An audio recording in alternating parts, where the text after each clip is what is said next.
The boy was 14 years old when the world went dark. Not slowly, not with warning, but all at once, like someone had blown out every candle in the universe. It happened on a Tuesday evening in early spring.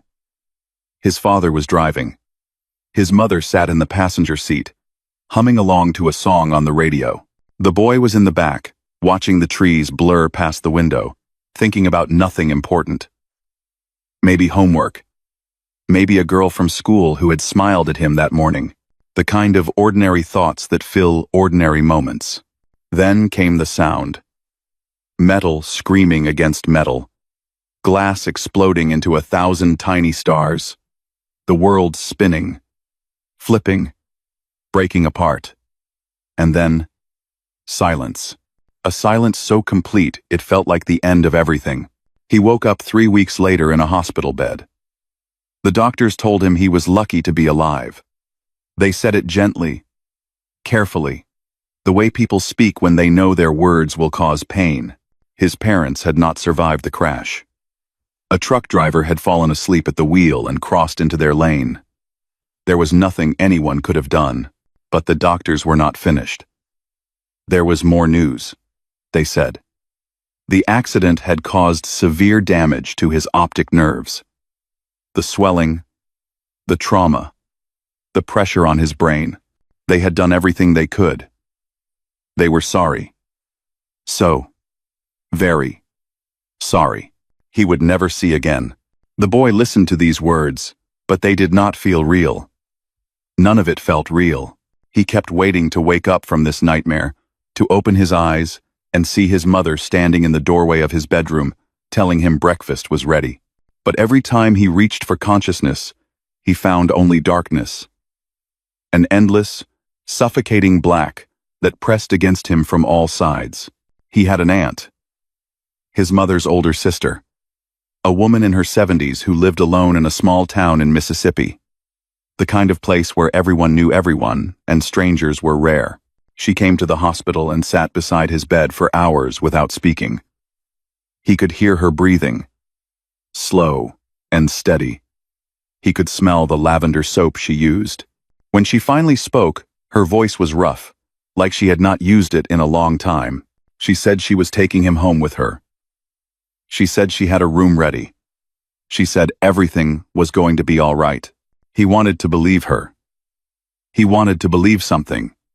But the darkness had already started to seep inside him, filling up all the empty spaces where hope used to live. The first year in that small town was the hardest thing the boy had ever endured. Harder than the accident. Harder than waking up blind. Because at least in the hospital, people understood. They expected him to be broken. But in this new place, in this new life, everyone seemed to be waiting for him to heal, to get better, to become the person he was supposed to be. But he did not know how to be anyone anymore. He stopped speaking. Not all at once, but gradually, word by word, until silence became his only language. His aunt would talk to him during meals, her voice filling the small kitchen with stories about the town, about the weather, about the birds that visited her garden. He listened, but did not respond. She never pushed. She never demanded. She simply kept talking, as if she knew that someday he might find his way back to words. The townspeople tried at first. Neighbors brought food and sat in the living room, their voices bright and false, asking questions he would not answer. Kids from the local school came by once, curious about the blind boy from the city, but they left quickly when he refused to acknowledge them. Eventually, people stopped coming. The boy became a ghost, a shadow sitting on the front porch. His empty eyes pointed toward a world he could no longer see. Months passed. Seasons changed. The boy grew taller but not stronger. He ate because his aunt put food in front of him. He slept because his body demanded it. But he was not living. He was simply existing, trapped in a darkness that had nothing to do with his eyes. His aunt watched all of this. She watched, and she waited. and she prayed in her quiet way. She had lived long enough to know that some wounds needed time. Some pain could not be rushed through. But she also knew that time alone was not enough. Something had to change. Something had to break through. The idea came to her on a Saturday morning in late autumn. She was walking past the old furniture store on Main Street when she saw it through the window. An upright piano, dark wood scratched and worn, keys yellowed with age. The store owner said it came from an estate sale. Some family clearing out their grandmother's house. Nobody wanted it. He would let it go cheap. She did not know why she bought it. She had never played piano in her life. Neither had her sister. As far as she knew, no one in their family had any musical talent at all. But something about that piano called to her. Something about its worn keys and tired wood felt right. Getting it home was a whole ordeal.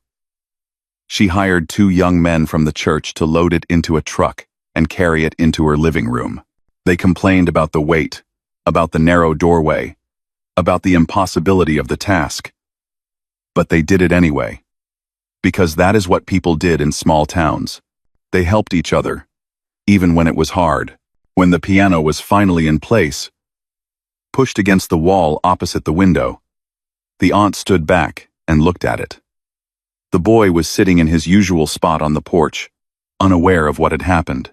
She walked outside and took his hand.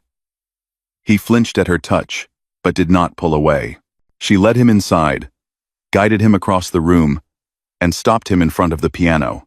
Then she took his hands and placed them on the keys. The ivory was cool and smooth beneath his fingers. He could feel the slight dips where countless hands had played before him, wearing grooves into the surface over decades of use. His aunt did not say anything. She simply stepped back and left the room. The boy stood there for a long time, his fingers resting on those keys. He did not know what he was supposed to do. He had never played piano. He had never even thought about playing piano. Music had been background noise in his old life, something that came from car radios and television commercials. It had never been something he created. But standing there in the darkness, with those keys beneath his fingers, something strange happened. He pressed down. Just one key. A single note rang out into the silence of the house. It hung in the air for a moment, then faded. He pressed another key. Then another. The sounds were random, meaningless, just noise filling empty space. But they were sounds he had made, sounds that came from his own hands.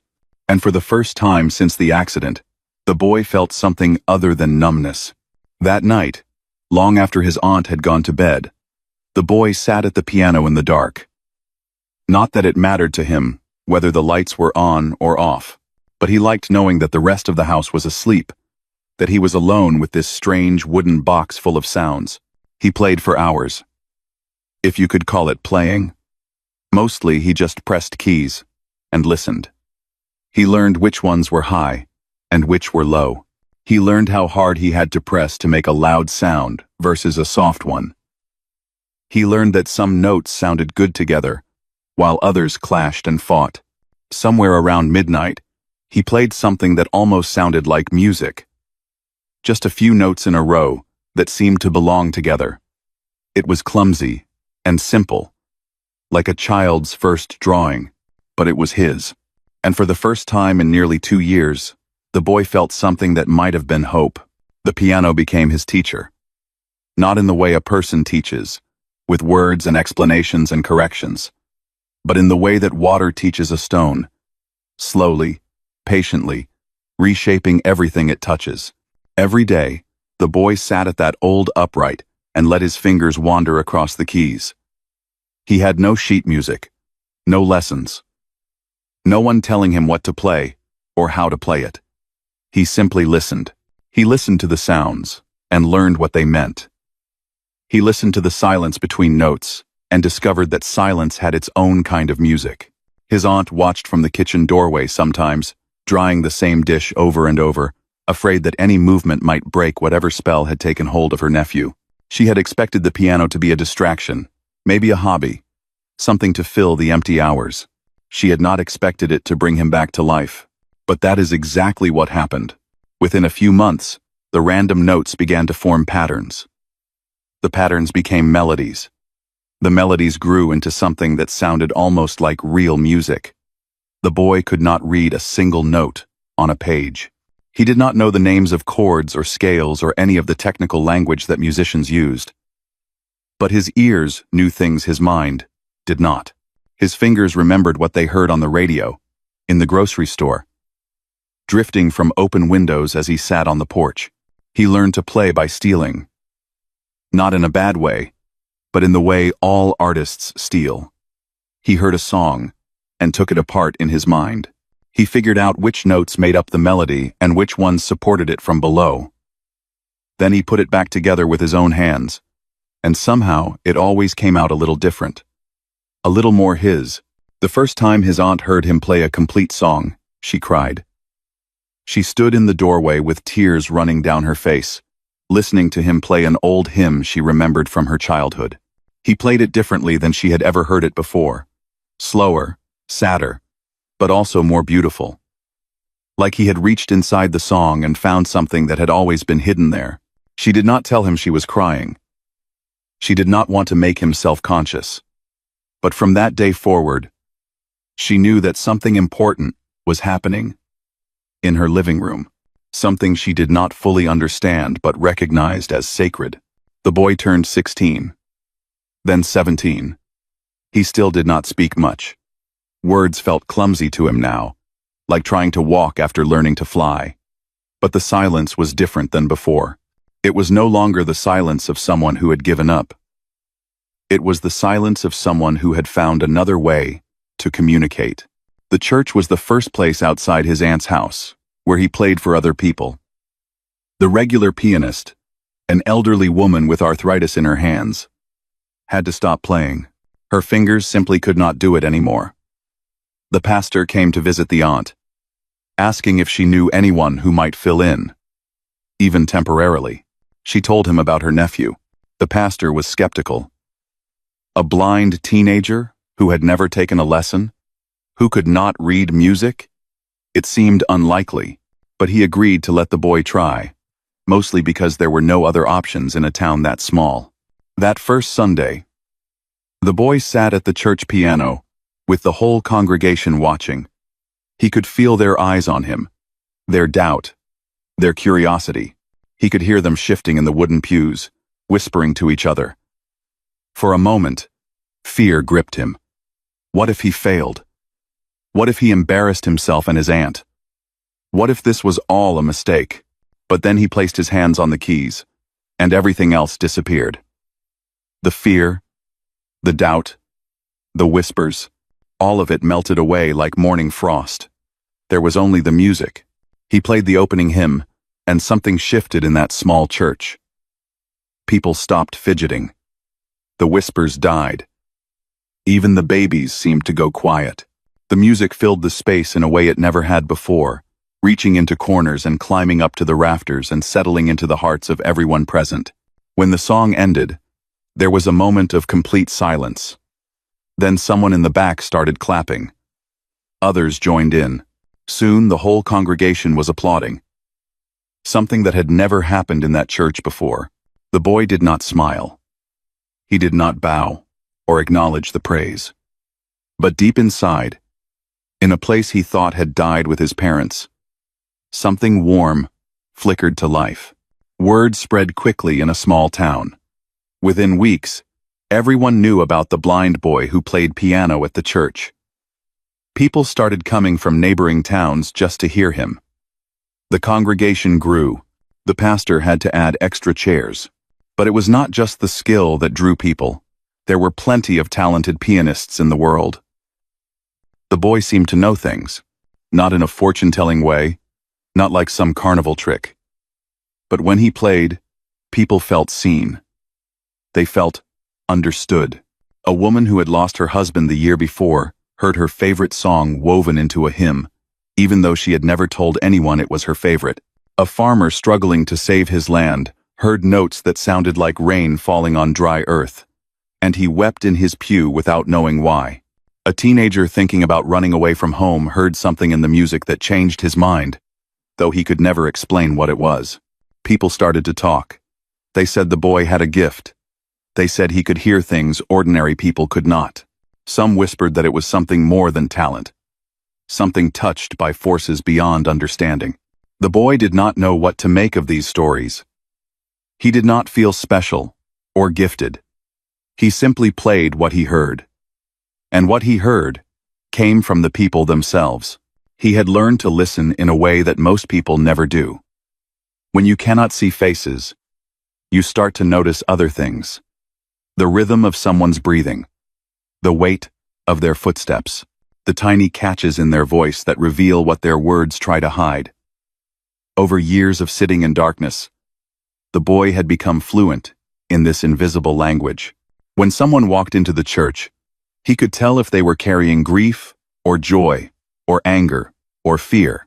He could hear it in the way they moved, the way they settled into their seat, the way they sighed or held their breath. And when he played for what he heard. He did not plan it. He did not think about it consciously. His fingers simply found the notes that matched what his ears had gathered. If someone was hurting, the music offered comfort. If someone was lost, the music offered direction. If someone was hopeful, the music lifted that hope higher. It was not magic, it was attention. Deep, complete, unwavering attention. The kind that most people are too busy or too distracted to give. By his 20th birthday, the boy was playing at funerals, weddings, and gatherings throughout the county. He never asked for money, though people often pressed bills into his aunt's hand or left envelopes on the piano. He played because playing was the only way he knew how to be in the world, the only way he knew how to connect. His aunt grew older, her steps slower, her voice thinner. But every night, she sat in her chair by the window and listened to him practice. And every night, no matter what he played, she heard the same thing underneath all the notes. She heard a boy who had been broken finding a way to be whole again. She heard grief transformed into something beautiful.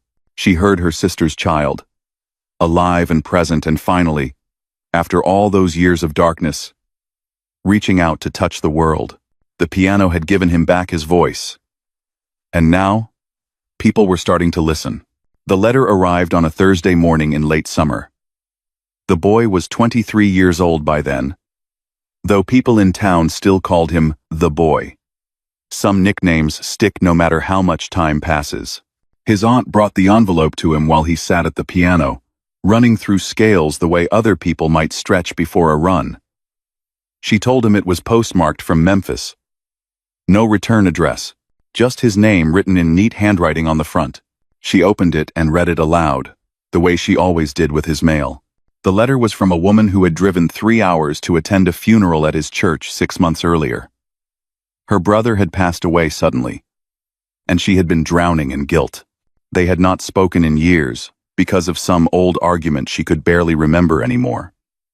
She never got to say goodbye. She never got to say sorry. But then the boy had played. And somewhere in that music, she heard something that felt like her brother's voice. Not actual words, nothing that specific, but a feeling, a sense that he knew, that he forgave her, that it was okay to let go. She wanted to thank him. She wanted him to know that his music had saved her from a darkness she was not sure she could have survived. The boy listened to his aunt read these words, and he did not know what to say. He had played at that funeral. He remembered the weight in the room, the heaviness that pressed down on everyone present. He remembered letting his fingers find whatever notes felt right. But he had not known about this woman. He had not known about her guilt, or her brother, or any of it. Yet somehow, the music had known. More letters came after that. First a trickle, then a steady stream. People who had heard him play at churches, and weddings, and funerals throughout the county. People who had driven from far away because someone told them about the blind pianist who played music that felt personal. They wrote to tell him what his music had meant to them, what it had done for them. A man wrote to say that a piece the boy played at his mother's funeral helped him finally cry after holding everything inside for weeks. A young woman wrote to say that the music at her wedding felt like a blessing from grandparents who had passed away years before. A teenager wrote, in shaky handwriting, to say that he had been thinking about ending his life. But something in the music at a Sunday service made him decide to keep going, to try one more day. Then, another. Then another. That last letter shook the boy deeply. He sat with it for a long time after his aunt finished reading. He thought about all the Sunday mornings he had sat at that piano, playing without knowing who was listening or what they were carrying. He thought about how close that teenager had been to the edge, and how a few notes played in an old church had somehow pulled him back. It was too much responsibility, too much weight for one person to carry. And yet, the boy realized he could not stop. If his music had that kind of power, even accidentally, then he had to keep playing. He had to keep trying to reach whoever needed reaching. His aunt had an idea. She was full of ideas. That woman. Practical solutions to impossible problems. She suggested they get a tape recorder. A simple one. The kind you could buy at any electronics store. When letters came asking for help, the boy could record a piece of music specifically for that person. Then, they could mail the tape back. It sounded crazy. It sounded like something that could not possibly work. But they tried it anyway. The first tape went to a woman in Arkansas whose husband was dying of cancer. She had written a long letter describing their 50 years of marriage, the trips they had taken, the children they had raised, the quiet evenings on their porch watching the sun go down. She said she did not know how she would survive without him. She asked if the boy could play something that might bring her peace.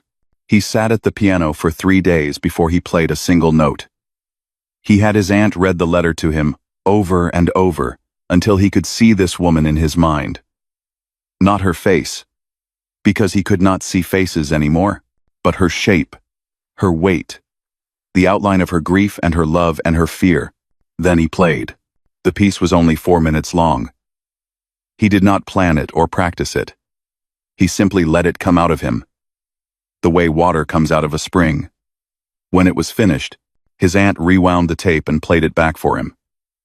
He listened with his eyes closed, though that meant nothing to him, and he felt that it was right. It was what the woman needed to hear.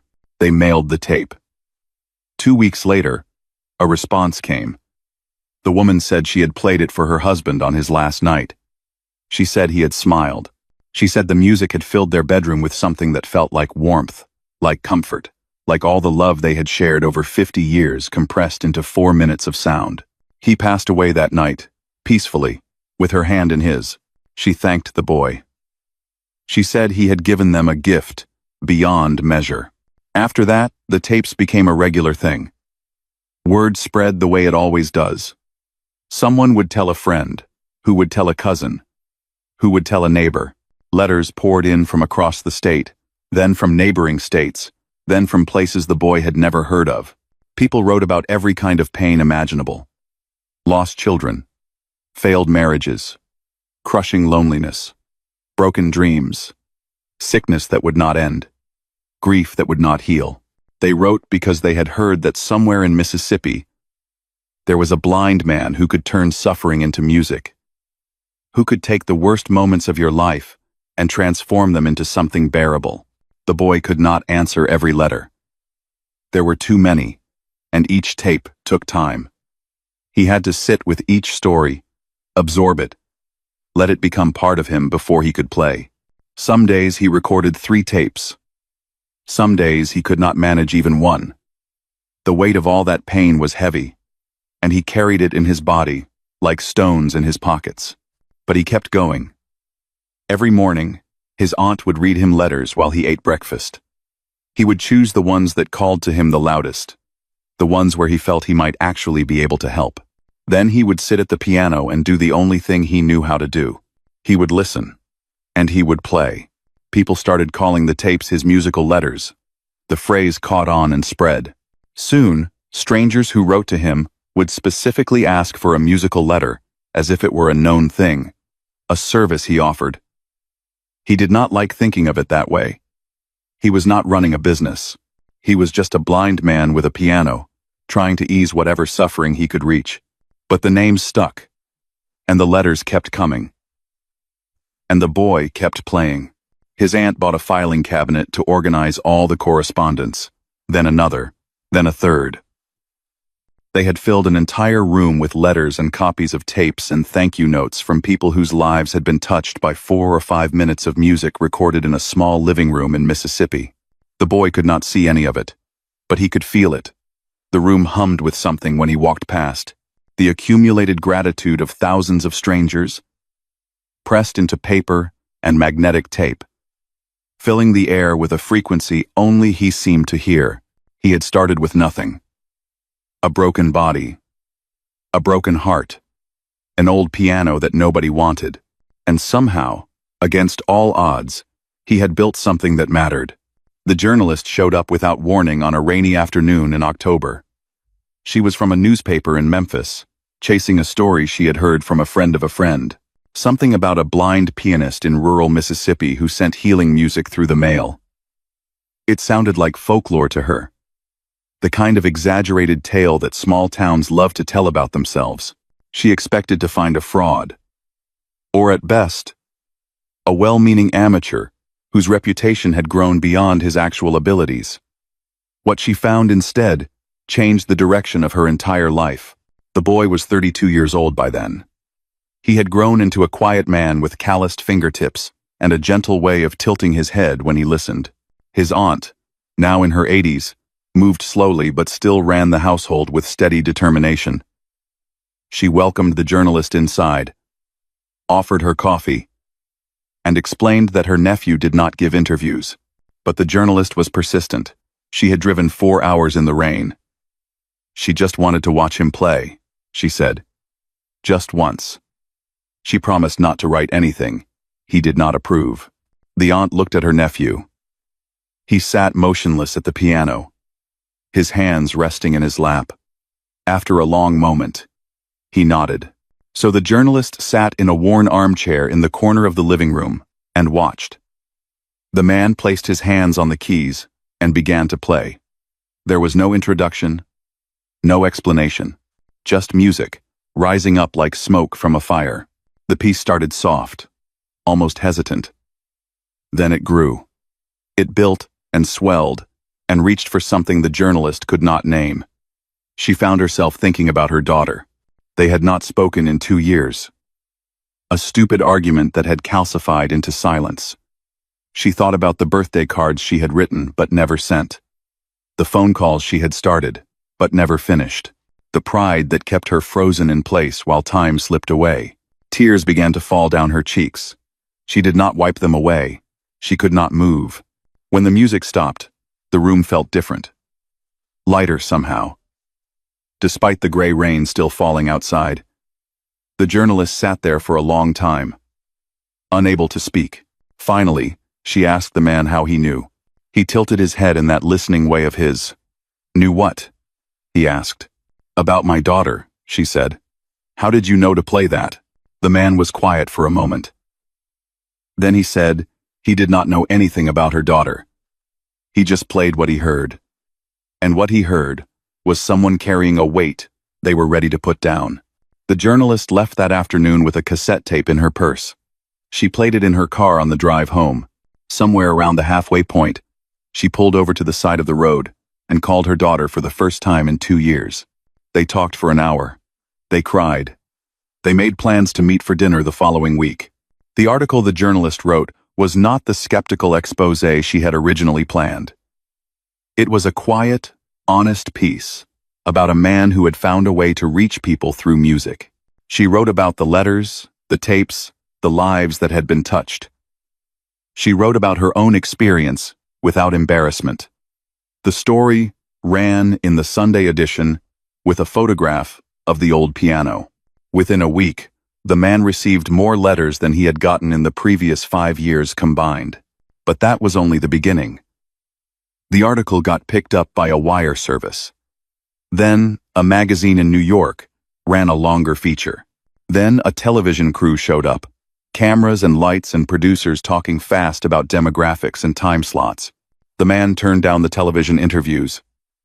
He had no interest in being on screen, even if the screen could not show his sightless eyes.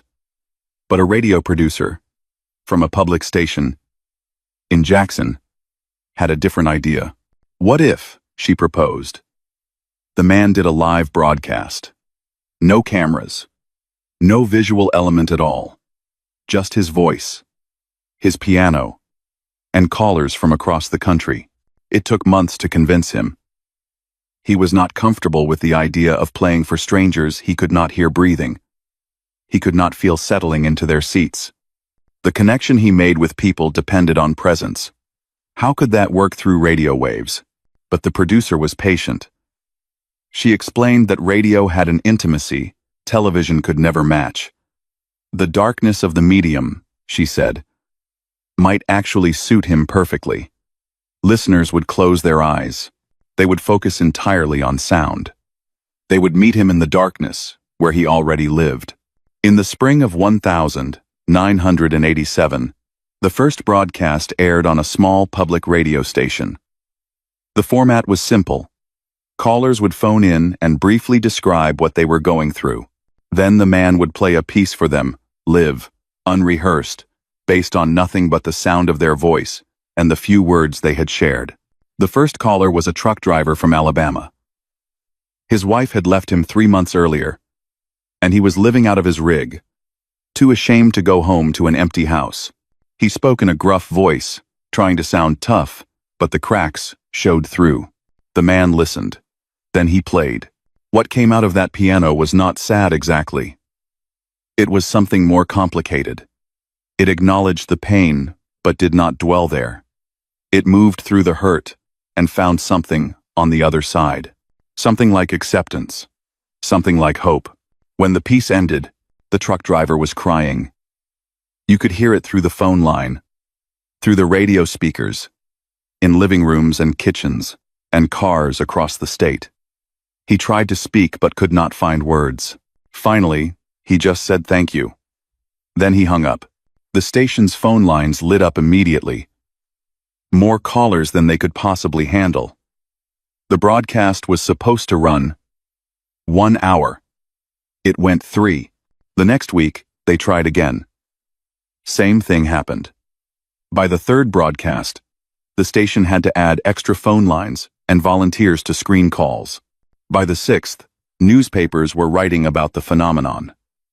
By the end of the first year, the show was syndicated to 18 stations across the South. The man was uncomfortable with the attention. He did not want to be famous. He just wanted to play. But he could not deny what was happening. Every broadcast brought hundreds of calls. Every call was a person in pain, reaching out, hoping that a few minutes of music might ease whatever they were carrying. And somehow, remarkably, it often did. Listeners who never called in wrote letters saying the music helped them anyway. A woman in Texas said she was folding laundry when she heard a piece meant for a grieving father in Georgia, and it made her finally forgive her own father for things that had happened decades ago. A teenager in Florida said he listened every week in his bedroom with the lights off, and the music made him feel less alone in the world. The show ran for 11 years. Over that time, it expanded to more than 200 stations across the country. Millions of people heard the blind man play. Thousands called in to share their stories.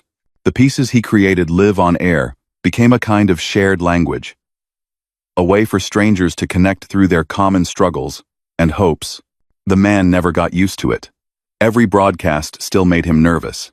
Every caller still felt like a responsibility almost too heavy to bear. But every week, he sat down at his piano, put on his headphones, and listened. Then he played, and somewhere out in the darkness, people listened back. The last broadcast aired on a Sunday evening in the spring of 1998. The man was 63 years old, and his hands had started to ache in ways they never had before. Arthritis, the doctor said. Nothing unusual for a man his age, but for someone whose entire life flowed through his fingers. It felt like a slow goodbye. He did not announce that it would be the final show. He simply played, the way he always had, for caller after caller, until the 3 hours were up. At the end, he thanked the listeners for sharing their lives with him. He said it had been an honor to sit with them in their pain and their joy. Then he wished them well and signed off. The station received thousands of letters in the following weeks. People begging him to continue. People thanking him for years of comfort. People who had never written before, but felt they had to say something now that it was over. The man listened to his aunt, read a few of them each day, but he could not respond to them all. There were simply too many. Too many lives he had touched. Too many stories he had become part of. He returned to his small town in Mississippi and to the church where it had all begun. The congregation was smaller now.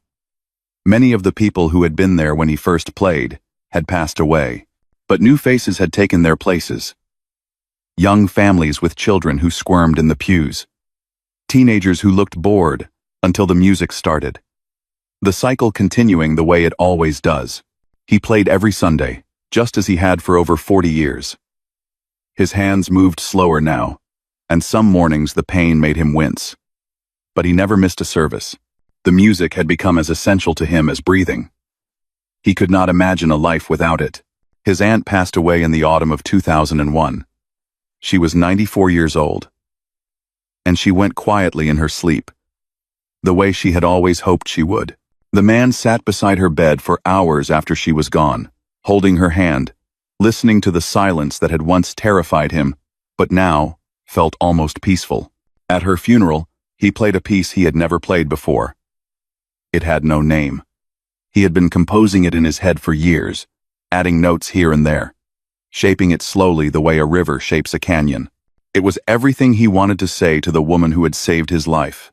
The woman who had dragged an old piano into her living room and placed his hands on the keys, and waited, patient as stone, for him to find his way back to the world. People who were there said it was the most beautiful thing they had ever heard.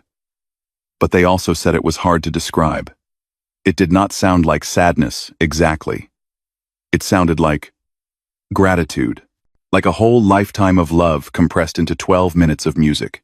After the funeral, the man lived alone in the house that had been his home for nearly 50 years. Neighbors checked on him. Church members brought food. But mostly, he sat at his piano and played. The letters still came, though not as many as before. He still recorded tapes for those who asked, though his hands could not manage as many as they once could. He thought often about his parents, about the accident that had taken them and his sight in a single terrible moment. For years, he had carried that memory like a wound that would never heal. But somewhere along the way, the wound had become something else. A scar. Maybe. Still there. Still part of him. But no longer bleeding. He had turned his darkness into light, not by ignoring the pain or pretending it did not exist, but by letting it flow through him and out into the world in a form that could help others. Every note he had ever played was connected to that moment on the highway when everything changed. Every piece of music was a way of saying that suffering could be transformed, that the worst thing that ever happens to you does not have to be the end of your story. The man passed away in the spring of 2003. He was 68 years old. They found him in the morning, sitting at his piano bench, his hands resting on the keys as if he had simply fallen asleep in the middle of a song. A quick and painless end for a man who had spent his whole life attending to the hearts of others. His funeral was held at the same small church where he had played his first nervous hymn as a teenager. But the crowd that gathered was anything but small. People came from every corner of the country. They drove through the night, took time off work, rearranged their lives to be there. Strangers who had never met the man, but felt they knew him. Strangers who had been touched by a cassette tape or a radio broadcast, or a story someone told them about a blind pianist who played music that saw into your soul. The pews filled first, then the aisles, then the lawn outside the church. Someone set up speakers, so the overflow crowd could hear. By the time the service began, there were more than 1,000 people gathered in that tiny town, united by a man most of them had never seen. The pastor spoke. Friends shared memories. Letters were read from people who could not attend.